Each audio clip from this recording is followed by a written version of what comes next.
चला आज बनवूया भन्नाट चवीची पोंगळीची भाजी। त्यासाठी 3 मीडियम आकाराचे कांदे थोडंसं तेल टाकून भाजून घेतले।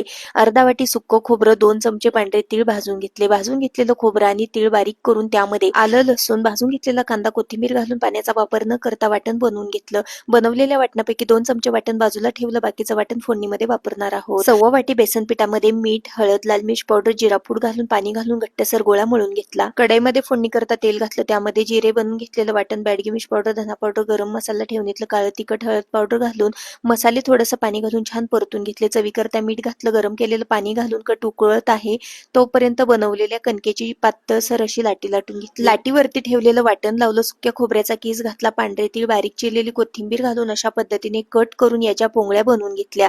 बनवलेल्या पोंगळ्या उकळत्या कटामध्ये सोडून झाकण ठेवून 4 ते 5 मिनिटांसाठी पोंगळ्याची भाजी शिजवून घेतली। भन्नाट चवीची पोंगळीची भाजी चपाती, भाकरी, भातासोबत सर्व्ह करू शकता। व्हिडिओ आवडला असेल तर व्हिडिओला लाईक करा।